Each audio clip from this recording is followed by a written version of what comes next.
Ajit web TV देख रहे दर्शकों ਨੂੰ ਪਿਆਰ ਭਰੀ ਸਤਿ ਸ਼੍ਰੀ ਅਕਾਲ। ਮੈਂ ਹਰਮਨਪ੍ਰੀਤ ਸਿੰਘ ਇੱਕ ਵਾਰੀ ਫਿਰ ਹਾਜ਼ਰ ਹਾਂ ਨਿਊਜ਼ੀਲੈਂਡ ਦੇ ਸ਼ਹਿਰ ਆਕਲੈਂਡ ਤੋਂ।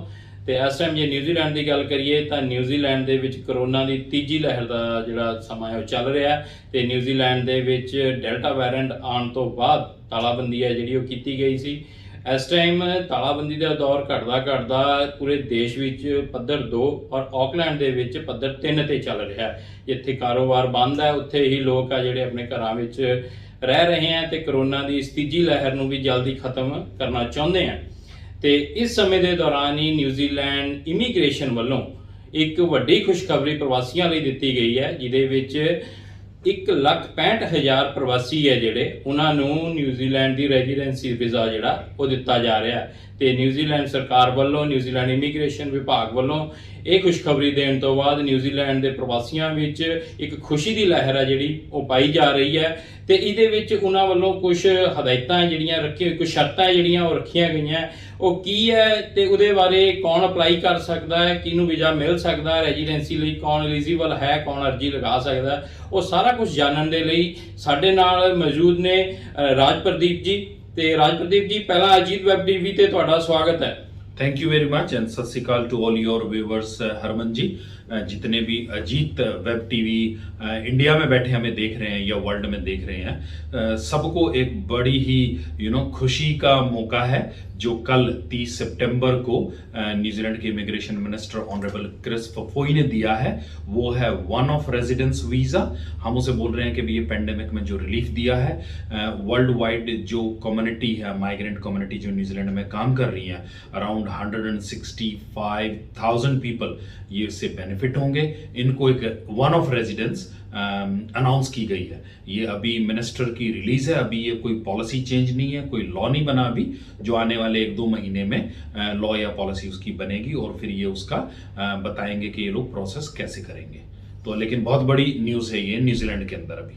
बिल्कुल बिल्कुल राजपृथी जी, जिवें ਆਪਾਂ देखिए पिछले करीब 2 साल तो ਜਦੋਂ ਤੋਂ ਕਰੋਨਾ ਦਾ ਦੌਰ ਸ਼ੁਰੂ ਹੋਇਆ ਨਿਊਜ਼ੀਲੈਂਡ ਇਮੀਗ੍ਰੇਸ਼ਨ ਕਾਫੀ ਕਟਹਿਰੇ ਵਿੱਚ ਸੀ ਕਿ ਪ੍ਰਵਾਸੀਆਂ ਨੂੰ ਲੈ ਕੇ ਕੋਈ ਸੁਖਾਵੀਂ ਖਬਰ ਹੈ ਜਿਹੜੀ ਉਹ ਸਾਹਮਣੇ ਨਹੀਂ ਸੀ ਆ ਰਹੀ ਤੇ ਹਰ ਟਾਈਮ ਇੱਕ ਪ੍ਰਵਾਸੀਆਂ ਤੇ ਸਿਰ ਤੇ ਤਲਵਾਰ ਸੀ ਕਿ ਇਮੀਗ੍ਰੇਸ਼ਨ ਪੁਆਇੰਟ ਸਿਸਟਮ ਵਧਾ ਸਕਦਾ ਹੈ, ਪੇ ਰੇਟ ਦਾ ਨਾ ਇੰਕਰੀਜ਼ ਕਰ ਸਕਦਾ ਹੈ। ਜਿਵੇਂ ਰੌਲਾ ਚੱਲਦਾ ਸੀ ਕਿ ਘੱਟੋ ਘੱਟ $27 ਜੇ ਪੇ ਰੇਟ ਤੁਹਾਡਾ ਹੋਊਗਾ ਤਾਂ ਤੁਸੀਂ ਐਲੀਜੀਬਲ ਹੋਵੋਗੇ ਰੈਜ਼ੀਡੈਂਸੀ ਵੀਜ਼ਾ ਅਪਲਾਈ ਕਰਨ ਲਈ।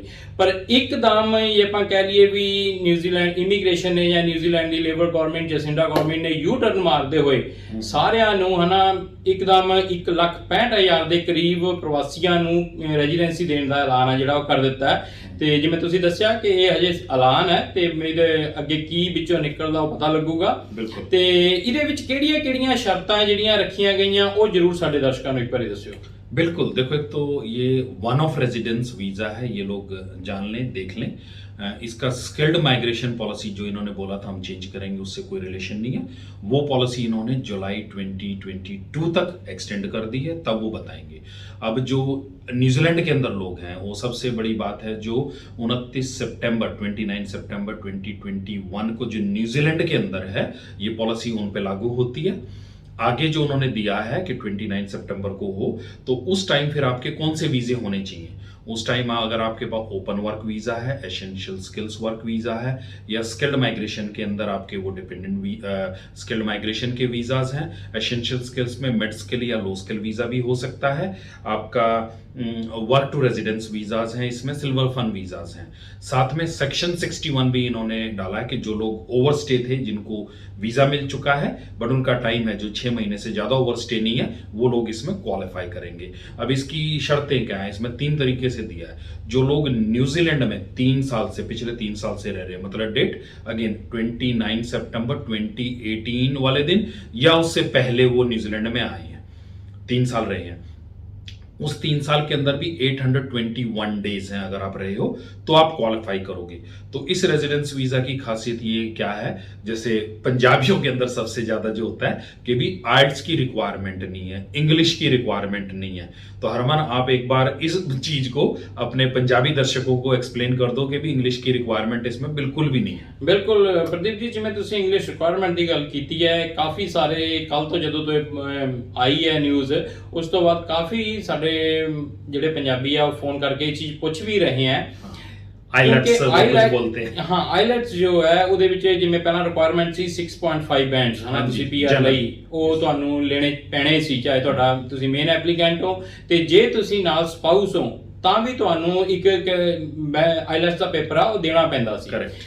ਤੇ ਹੁਣ ਸਾਨੂੰ ਜਿਵੇਂ ਥੋੜਾ ਪਤਾ ਲੱਗਿਆ ਸੀ ਕਿ ਇਸ ਦੇ ਵਿੱਚ ਦੋਨਾਂ ਲਈ ਕੋਈ ਕੰਡੀਸ਼ਨ ਨਹੀਂ ਹੈ ਆਈਲੈਟਸ ਦੀ ਹਾਂ, ਤੇ ਤੇ ਇਹਦੇ ਬਾਰੇ ਜ਼ਰੂਰ ਜੇ ਸਾਨੂੰ ਦੱਸਿਓ हाँ, तो जो आइल्स की है वो रिक्वायरमेंट नहीं है, दूसरा इसमें कोई पॉइंट सिस्टम नहीं है, तीसरा इसमें कोई आपको पोजीशन नहीं चाहिए, जैसे स्किल्ड पोजीशन चाहिए था ना, हर कोई कहता ओ मैनेजर बनोगे तभी हो, तो मैनेजर की पोजीशन चाहिए, तो इसमें ना किसी पोजीशन की रिक्वायरमेंट है जो 3 साल वाला है, ना इसमें कोई qualification work experience, only time is you are in New Zealand for 3 years, आपके अगर ये वाले वीजा है 6-7 तो यू विल क्वालिफाई।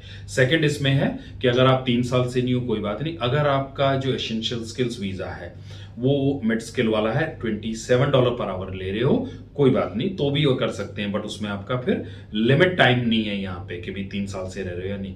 या तीसरा आपका जो स्केरस लिस्ट है उसके अंदर 4 लिस्ट इन्होंने दे रखी हैं, अगर उसके अंदर आपके ऑक्यूपेशन आते हैं और आपका पे रेट 27 नहीं है तो भी आप one of residence visa qualify करते हैं।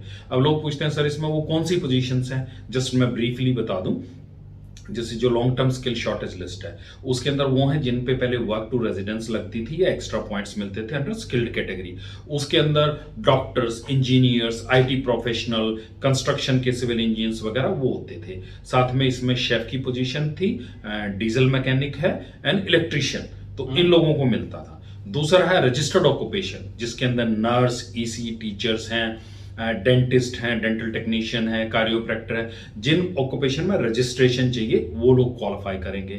थर्ड लिस्ट अपनी हेल्थ केयर वर्कर्स, तो हेल्थ केयर में वो जो केयर गिवर्स हैं, हेल्थ केयर असिस्टेंट हैं, जो रिटायरमेंट विलेज में काम करते हैं, जो डिसेबल लोगों के साथ काम करते हैं, जो मेडिकल फैसिलिटीज में काम करते हैं, उन लोगों का है।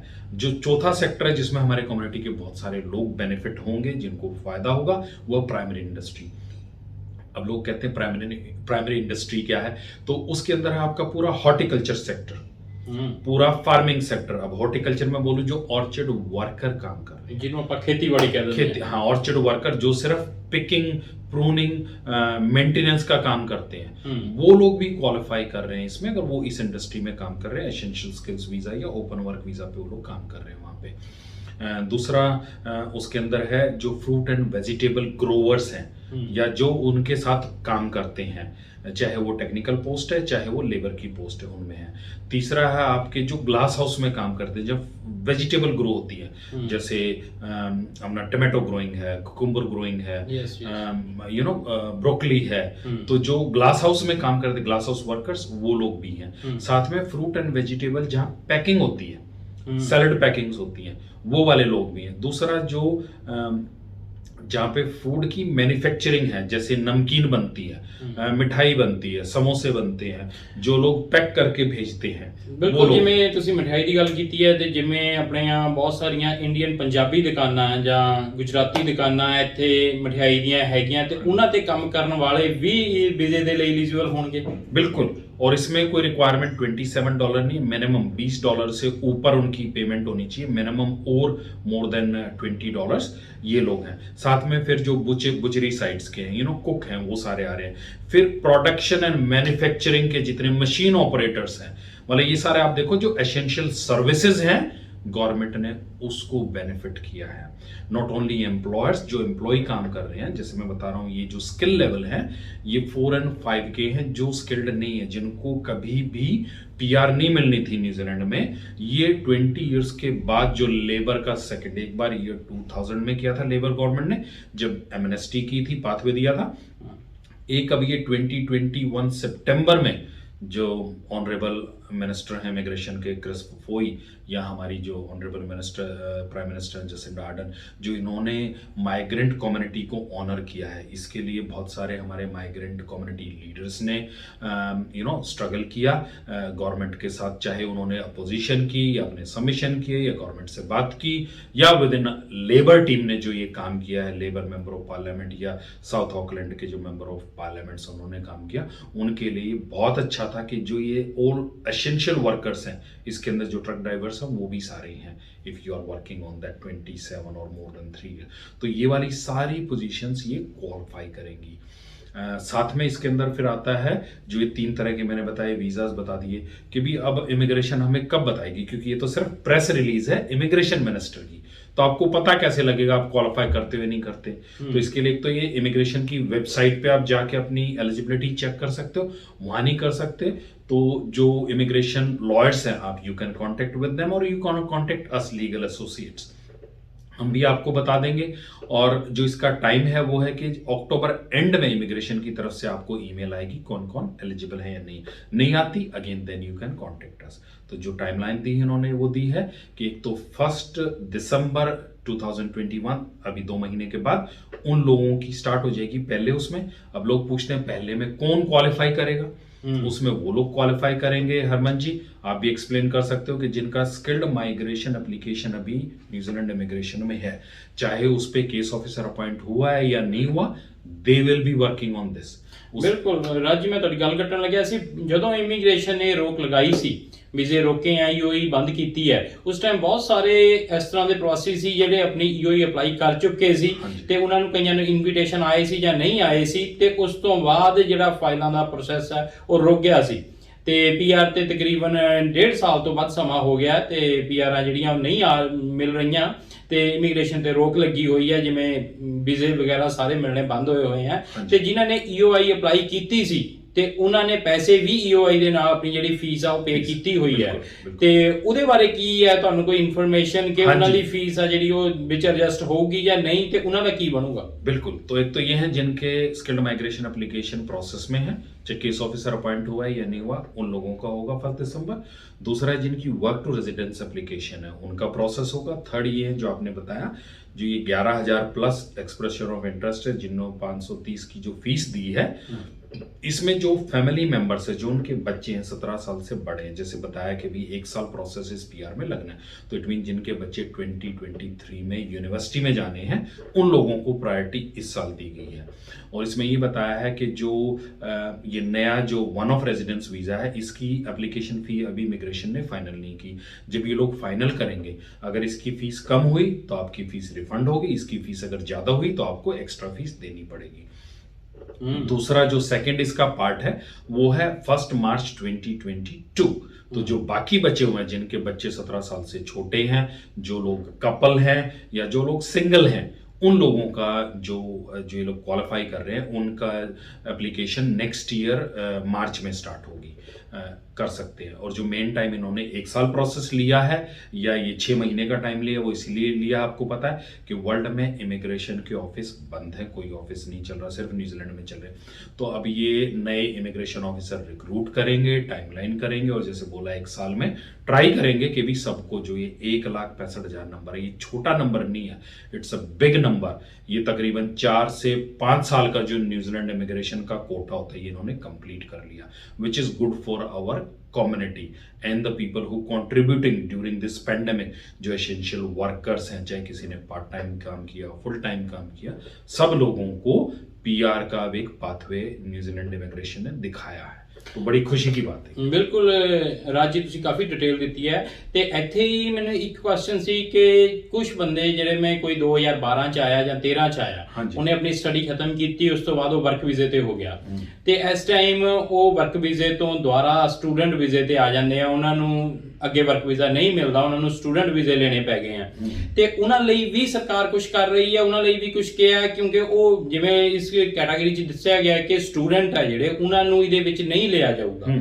ਪਰ ਉਹ ਵਰਕ ਵੀਜ਼ੇ ਤੋਂ ਸਟੂਡੈਂਟ ਤੇ ਆਏ ਆ, ਉਹਨਾਂ ਨੇ ਵੀ ਨਿਊਜ਼ੀਲੈਂਡ ਵਿੱਚ ਵਰਕ ਕੀਤਾ ਹੈ, ਵਰਕ ਵੀਜ਼ੇ ਤੇ ਰਹਿ ਚੁੱਕੇ ਆ ਤੇ ਲੰਬਾ ਸਮਾਂ 3 ਸਾਲ ਤੋਂ ਬਾਅਦ ਜਿਵੇਂ ਇਹਨਾਂ ਨੇ ਜੋ ਰੱਖੀ ਹੈ ਸ਼ਰਤ 3 ਸਾਲ ਤੋਂ ਵੱਧ ਸਮਾਂ ਉਹਨਾਂ ਨੂੰ ਵੀ ਹੋ ਚੁੱਕਿਆ ਹੈ, ਪਰ ਉਹਨਾਂ ਦੀ ਕੀ ਕਿਸਮਤ ਲਾ ਲਓ ਜਾਂ ਕੀ ਕਹਿ ਸਕਦੇ ਆ ਕਿ ਉਹਨਾਂ ਨੂੰ ਦੁਬਾਰਾ ਅੱਗੇ ਵਰਕ ਵੀਜ਼ਾ ਨਾ ਪੈਂਦਾ ਹੋਣ ਕਰਕੇ ਉਹਨਾਂ ਨੂੰ स्टूडेंट वीजा लेना पड़ा। बिल्कुल हरमन जी, इस सिचुएशन में हाँ उनके लिए ये जो मिनिस्टर की ये प्रेस रिलीज है इसके अंदर क्लियरली लिखा है जो लोग करंटली डेट है 29 सितंबर 2021, अगर इस दिन वो अगर इससे पहले कोई भी उनका वीज़ा कोई बात नहीं, अगर उन्होंने एसेंशियल स्किल्स वीज़ा अप्लाई कर दिया जो अप्रूव नहीं हुआ अभी तक और वो अप्रूव हो जाता तो वो लोग भी क्वालिफाई करेंगे। ये गुड न्यूज़ है उन लोगों की, चाहे वो स्टूडेंट थे, चाहे वो पार्टनर वीज़ा वाले थे, या वो विजिटर वीज़ा वाले थे। अगर जिन्होंने 29 से पहले वीज़ा अप्लाई कर दिया है और अब अप्रूव होगा, सितंबर तो चला गया, अक्टूबर है, 1 अक्टूबर नवंबर में अप्रूव होगा, तो वो लोग भी क्वालिफाई होंगे। That's a good news. But जो क्वालिफाई नहीं कर रहे वो हैं विजिटर वीज़ा वाले, पार्टनर वीज़ा वाले या स्टूडेंट वीज़ा वाले। तो वो लोग क्वालिफाई नहीं करेंगे, उनके लिए ये नेचुरल है, they want fall into this category. सिर्फ यही कहूँगा मैं।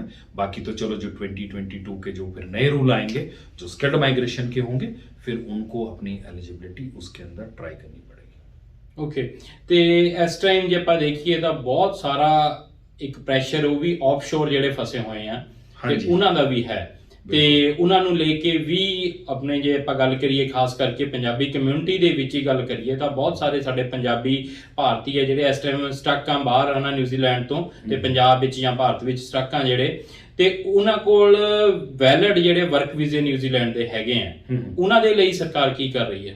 उसके लिए भी जो ये अगर आपका क्वेश्चन ये है कि भी इस वन ऑफ रेजिडेंस में क्वालिफाई करेंगे या नहीं करेंगे, नहीं वो लोग क्वालिफाई नहीं करेंगे। लेकिन जो ओवरसीज स्ट्रेंडेड हैं, स्टक हैं, ड्यू टू एनी रीज़न वो आ नहीं पाए लॉकडाउन की वजह से, बॉर्डर क्लोजर की वजह से, तो उसमें भी कम्युनिकेशन कम्युनिटी के द्वारा, जो लोकल मिनिस्टर्स हैं उनके द्वारा गवर्नमेंट के अंदर बात है। तो मे बी 2022 में, जैसे आपको पता हम खुद लॉकडाउन 3 में बैठे हैं अभी ऑकलैंड, यू नो आधा टाइम हम ऑफिस से या घर से काम कर रहे हैं, हम भी लेवल 2 में जाएंगे। तो जब न्यूजीलैंड में जो vaccine roll out I think एक बार जब वो 80-90% हो जाएगा और यहाँ MIQ फैसिलिटीज़ अवेलेबल होंगी, तो अगले साल उम्मीद है कि भी बॉर्डर ओपनिंग का या जो लोग ओवरसीज तक है उनका न्यूजीलैंड आने का चांस बनेगा। बिल्कुल। पर इसके साथ में एक और हरमन में अपडेट कर देता हूँ, जो और भी हैं जो न्यूजीलैंड में हैं अभी, जो ओवरस्टे है, जिनके पास कोई भी वीज़ा नहीं है and due to any reason they become overstay, तो उन लोगों के लिए भी ये गवर्नमेंट काम कर रही है। एंड इमिग्रेशन मिनिस्टर का इंडिकेशन है कि दिसंबर के अंदर बिफोर क्रिसमस ही will bring something for overstay people as well. So we are hopeful कि जैसे इतने सारे हमारे कम्युनिटी लोगों के जो हार्ड वर्किंग कम्युनिटी है उनके लिए अच्छी न्यूज़ लेके आए, तो जो ओवरस्टे हैं चाहे वो किसी रीज़न से ओवरस्टे बने हैं, उनके लिए भी कोई ना कोई अच्छी न्यूज़ जल्दी आएगी लेबर गवर्नमेंट की तरफ से। ਬਿਲਕੁਲ। ਰਾਜਪ੍ਰਦੀਪ ਜੀ, ਇੱਕ ਬੜਾ ਕਨਫਿਊਜ਼ਨ ਜਿਹਾ ਕੁਐਸਚਨ ਹੈ ਕਈ ਪਾਸੇ ਤੋਂ ਆ ਰਿਹਾ ਕਿ ਇਹਨਾਂ ਨੇ 821 ਦਿਨ ਜਿਹੜਾ ਵੇਰਵਾ ਉਹ ਵਿੱਚ ਆਉਂਦਾ ਜਦੋਂ ਵੀ ਆਪਾਂ ਪੜ੍ਹਦੇ ਹਾਂ ਕਿ 821 ਦਿਨ ਤੁਹਾਨੂੰ ਨਿਊਜ਼ੀਲੈਂਡ ਦੇ ਵਿੱਚ ਰਹਿੰਦਿਆਂ ਨੂੰ ਹੋ ਗਏ ਹੋਣੇ ਚਾਹੀਦੇ ਆ ਤੇ ਤੁਸੀਂ ਉਹਦੇ ਲਈ ਐਲੀਜੀਬਲ ਹੋ। ਕਰੈਕਟ। ਤੇ ਨਾਲ ਹੀ ਇੱਕ ਡੇਟ ਆਉਂਦੀ ਹੈ ਜਿਹੜੀ 29 ਸਤੰਬਰ 2018। ਹਾਂਜੀ। ਹਨਾ, ਤੇ ਇਹ ਦੋਨਾਂ ਦੇ ਵਿੱਚ ਵੀ ਇੱਕ ਕੁੰਡੀ ਹੈ ਤੇ ਉਹਦੀ ਵੀ ਜ਼ਰੂਰ ਸਾਨੂੰ ਜਾਣਕਾਰੀ ਦਿਓ ਵੀ 821 ਦਿਨ ਜ਼ਰੂਰੀ ਹੈ ਜਾਂ 29 ਸਤੰਬਰ 2018 ਜ਼ਰੂਰੀ ਹੈ, ਇਹ ਕੀ है? देखो दोनों डेट एंड डे दोनों जरूरी हैं, ये दोनों मीट करने चाहिए कि आप न्यूजीलैंड के अंदर 29 सितंबर 2018 को या इससे पहले आने चाहिए, और 29 सितंबर 2018 से लेके अभी 29 सितंबर 2021 जो ये 3 साल है इसके अंदर आप 821 दिन मिनिमम न्यूजीलैंड में होने चाहिए, क्योंकि लोग हैं अपने होम कंट्री या कहीं और घूमने जाते हैं, परिवार से मिलने जाते हैं, तो वो दिन उन्होंने उस हिसाब से किए हुए हैं। तो ये मीट करना दोनों बहुत ज़रूरी है, इनमें से एक नहीं चलेगा। आई कैन अंडरस्टैंड कि कोई लोगों के ऐसे क्वेश्चन होंगे, भाई मैं 29 सितंबर नहीं, मैं तो अक्टूबर 2018 में आया था या मैं जनवरी फरवरी 2019 में आया था, तो वो लोग इसमें क्वालिफाई नहीं करेंगे। जो ये अनाउंसमेंट है उसके हिसाब से हम बता रहे हैं। अगर पॉलिसी में कुछ और डिटेल्ड में कुछ आता है then will see and will explain that as well. ਬਿਲਕੁਲ। ਤੇ ਜਿਵੇਂ ਆਪਾਂ ਪਹਿਲਾਂ ਵੀ ਗੱਲ ਕੀਤੀ ਹੈ ਕਿ ਤੁਹਾਨੂੰ 3 ਸਾਲਾਂ ਦੇ ਵਿੱਚ ਇੱਥੇ 821 ਦਿਨ ਨਿਊਜ਼ੀਲੈਂਡ ਦੇ ਵਿੱਚ ਜ਼ਰੂਰੀ ਚਾਹੀਦੇ ਆ ਜੇ ਤੁਸੀਂ ਹੌਲੀਡੇ ਲਈ ਆਪਣੇ ਕਿਸੇ ਵੀ ਕੰਟਰੀ ਗਏ ਹੋ ਜਾਂ ਕਿਸੇ ਨਿਊਜ਼ੀਲੈਂਡ ਤੋਂ ਬਾਹਰ ਕਿਸੇ ਜਗ੍ਹਾ ਗਏ ਹੋ ਤੇ ਤੁਹਾਡੇ ਦਿਨ 820 ਰਹਿ ਜਾਂਦੇ ਆ ਤਾਂ ਤੁਸੀਂ ਸ਼ਾਇਦ ਅਰਜੀ ਹੈ ਜਿਹੜੀ ਉਹ ਨਹੀਂ ਲਗਾ ਪਾਓਗੇ ਫਿਲਹਾਲ ਦੀਆਂ ਜਿਹੜੇ ਵੇਰਵੇ ਆ ਉਹਨਾਂ ਦੇ ਅਨੁਸਾਰ। ਪਰ ਆਉਣ ਵਾਲੇ ਟਾਈਮ ਵਿੱਚ ਜੇ ਕੁਝ ਹੋਰ ਤਬਦੀਲੀ ਆਉਂਦੀ ਹੈ ਤਾਂ ਉਹ ਫਿਰ ਪਤਾ ਲੱਗੇਗਾ। ਰਾਜਪ੍ਰਦੀਪ ਜੀ, ਮੇਨ ਜੇ ਆਪਾਂ ਬਰੀਫ ਵਿੱਚ ਦੱਸਣਾ ਹੋਵੇ ਤਾਂ ਇਹਦੇ ਨਾਲ ਕਿੰਨੇ ਆਪਣੇ ਭਾਰਤੀ ਜਾਂ ਪੰਜਾਬੀ ਜਿਹੜੀਆਂ ਨੌਜਵਾਨ ਇੱਥੇ ਹੈਗੇ ਆ ਕਿੰਨੇ ਕੁ ਨੂੰ ਫਾਇਦਾ ਜਿਹੜਾ ਉਹ ਮਿਲੇਗਾ? आई थिंक जो इंडियन सब कॉन्टिनेंट है उसमें तकरीबन 100,000 लोग इससे बेनिफिटेड हो रहे हैं 1,65,000 में से, जो एक बहुत बड़ा नंबर है। जैसे मैंने बताया ये जो 1,65,000 का नंबर है ये तकरीबन 4 से 5 साल जो इमिग्रेशन जिनकी अप्रूव होती है, जो रेजिडेंट बनते हैं, या उन लोगों के लिए है। तो ये बहुत अच्छा डिसीजन है। तो इसमें यह है कि जो लोग, जैसे मैंने बताया था पहले, जो लेवल 4-5 की ऑक्यूपेशन जॉब करते थे, जैसे ट्रक ड्राइवर है, ऑर्चर्ड वर्कर में है, फार्म वर्क में काम कर रहे हैं, कुछ मिल्किंग में काम कर रहे हैं, कुछ बुचरी में है, कोई रिटेल सेक्टर में, कोई लिकर स्टोर पे है, कोई डेयरी शॉप पे, कोई पेट्रोल पंप पे है, तो ये वाले सारे लोगों को पीआर होगी। पोजीशन कोई भी है आपको, चाहे आप रिटेल है, चाहे आप टेलर में है, सुपरवाइजर है, असिस्टेंट मैनेजर है, स्किल्ड पोजीशन नहीं चाहिए, आपकी पीआर होगी। So this is very very good news. अगर अराउंड 100,000 में रहता है इंडियन सब कॉन्टिनेंट, तो ये सब मिला के लाइक इंडियन हो गए, नेपाली हो गए, बांग्लादेशी, श्रीलंकन, पाकिस्तानी, फिजी इंडियन वगैरह, इधर के भी जो इंडियन भाईचारा है वो सब इतने लोगों को उनको मिलेगा। ਓਕੇ, ਤੇ ਜੇ ਆਪਾਂ ਗੱਲ ਕਰੀਏ ਤਾਂ ਆਪਣਾ ਪੰਜਾਬੀ ਭਾਈਚਾਰਾ ਜਿਹੜਾ ਇਸ ਟਾਈਮ ਖਾਸ ਕਰਕੇ ਜੇ ਆਪਾਂ ਮੁੰਡਿਆਂ ਦੀ ਗੱਲ ਕਰੀਏ ਤਾਂ ਉਹ ਟਰਾਂਸਪੋਰਟ ਦੇ ਵਿੱਚ ਬਹੁਤ ਮੁੰਡੇ ਆ ਜਿਹੜੇ ਇਸ ਟਾਈਮ ਕੰਮ ਕਰ ਰਹੇ ਆ। ਬਿਲਕੁਲ। ਤੇ ਜੇ ਉਹਨਾਂ ਦੇ ਵੇਜਿਸ ਦੀ ਗੱਲ ਕਰੀਏ ਤਾਂ ਤਕਰੀਬਨ 25 ਦੇ ਨੇੜੇ ਤਾਂ ਸਾਰੇ ਕੰਮ ਕਰਦੇ ਹੀ ਆ, ਕਿਉਂਕਿ ਜਿਹਨੇ ਵੀ ਟਰੱਕ ਚਲਾਉਣਾ ਉਹ 23 ਤੋਂ $25 ਤੇ ਤੱਕ ਉਹਨਾਂ ਦੀ ਵੇਜਿਸ ਆ ਜਿਹੜੀ ਤਕਰੀਬਨ ਸਾਰਿਆਂ ਦੀ ਹੈਗੀ ਹੈ। ਤੇ ਇਹਦੇ ਵਿੱਚ ਉਹਨਾਂ ਲਈ ਕੁਝ ਖਾਸ ਵੀ ਹੈ ਕਿ ट्रकिंग ਦੇ ਲਈ ਜਾਂ नहीं, वो सिर्फ 3 साल वाले जो पॉइंट है ना, essential skills visa, that's fine. लेकिन पिछले 3 साल से वो न्यूजीलैंड में, उसके अंदर वो ट्रक ड्राइवर क्वालिफाई होंगे, या कुरियर ड्राइवर हैं, जैसे कुरियर भी काफ़ी करते हैं। तो एक ब्रीफ से ये भी बता देना कि 1 दिसंबर से कौन कौन अप्लाई कर सकता है, और जो दूसरा गेड़ है उसमें 1 मार्च से जो शुरू होगा उसमें कौन कौन अप्लाई कर सकता है। जैसे आई थिंक मैंने पहले भी आपके इंटरव्यू में इसमें बताया है, रिपीट कर देते हैं।